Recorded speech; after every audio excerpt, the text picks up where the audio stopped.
Live from Los Angeles, welcome back to Good Morning, LaLa. We're talking about if you won the lottery. Well, clearly, these women that are actresses in Los Angeles and Hollywood definitely have already won the lottery, and you're bringing a lot of love to our lives. So Cynthya Carmona is in the house. She is on the Netflix series Greenhouse Academy. Yes. How are you, Sunshine? I'm good. How are you? Fantastic. Let's tell us a little bit about Greenhouse Academy.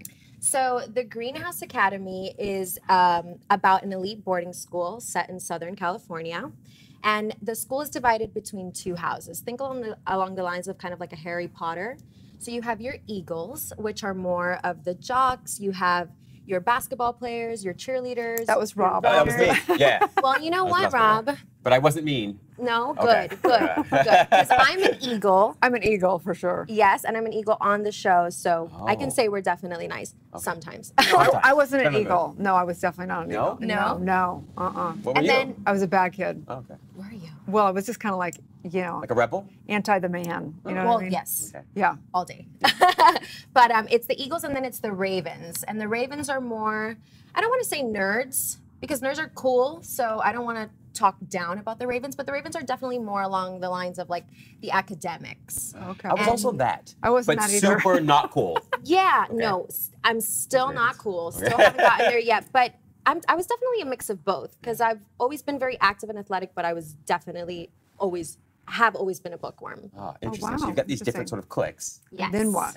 Yeah, so basically, you know, you're following them throughout their teenage years in high school, which is, I don't know about for you guys, but for me, it was absolutely horrible. Oh, it was pure pain. Yeah, and so totally. So you're watching these teens kind of just deal with life. But there are also some sci-fi elements to the show kind of just thrown in there, and it's how the kids of the greenhouse handle all of that. Wow. Yeah. Sci-fi. Yeah. Mixed with the Ravens. Yeah. And the Eagles. I love that. I love that. It's pretty interesting. So tell us a little bit about your journey to becoming the actress that you are today. Was it a tough journey? Was it effortless for the most part? I mean, it's never been easy. And I think anything that's worth having is not going to come easy. And there's definitely been a lot of hard work along the way. But there is definitely something that I feel every artist has naturally.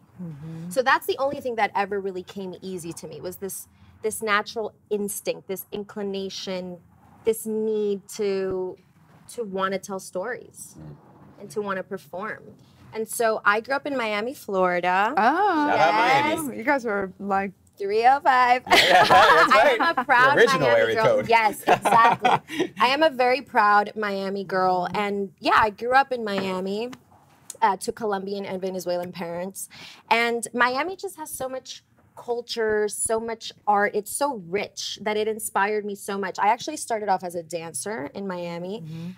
Growing up, I just did a lot of jazz and like Latin ballrooms and salsas. And that kind of just birthed the performer in me. But really, I've been performing since before I could walk. My parents would always come into the room and find me just literally talking to myself in the mirror, and they'd be like, "You're gonna go crazy. Just stop. What are you doing?" Or just like dancing and making little videos and stuff, or producing plays in you know, my friends' garages. It's always great we can turn the acting up into acting. Absolutely. And get paid for it. Absolutely, which is amazing. It's something that I did as a kid, just playing and enjoying myself, and it was my escape growing up, honestly, from like whatever maybe I was dealing with at home or in school, as we were talking about, like those rougher years in junior high and high school. And then I just started training. I did some classes in Miami.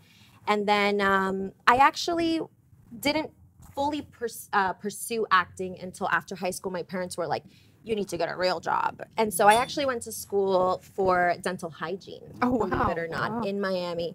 That obviously didn't last long because I quickly realized that you have to fearlessly go after your dreams. So right after high school, I moved here to Los Angeles. Man, that was a while ago. And I was here for a while, got some work, met my manager who's here, Tom Bixby. What's up, Tom? and was just training as much as possible. I lived in New York for some time and studied as much theater as I could and did as much theater as I could and was just around a community of very talented artists. And now I am back in LA, which I love, and just enjoying this sunshine weather out there, right? It's really incredible It's weather really here. amazing. And I think there's probably some of you that like to have you give them the formula for becoming an actress. And just like what you said, I don't think no one can ever really tell you, script out how the formula is. Just you just got to follow it. Like it sounds like you just followed your heart, followed your love. Yeah, and I believe that's true for a lot of things in life. It's really just about following your truth. What speaks to you? What moves you? What makes you think? What makes you uncomfortable? Like, just more than anything, whenever actors or aspiring actors will reach out to me, I just tell them, first, you have to just train the craft as much as possible. I'm from like the dancer's discipline background, so I really believe in training craft as much as possible, but also just being self-aware of yourself. What kind of message do you want to put out into the world? That will dictate the kind of films that you do. Or, hey, maybe I don't want to be an actor. Maybe I want to be a writer. Maybe I want to direct. Maybe I want to be a music supervisor, which I think is the coolest job ever. Yeah, so it's about following your truth. Well, it sounds like you have a life that you love, for sure. So how can people find and follow your personal journey? Well, I'm definitely not a big social media person, but I am on Instagram. It's the only social media that I have at the moment. And I think I'm pretty good at just connecting with people. I love that about social media, that we have kind of like a easy, direct access to the people that are following my work and how it's affecting them. So yeah, you can find me on Instagram at Cynthia Carmona. Thank you so much. Thank you. Stay tuned, you guys. We'll be right back.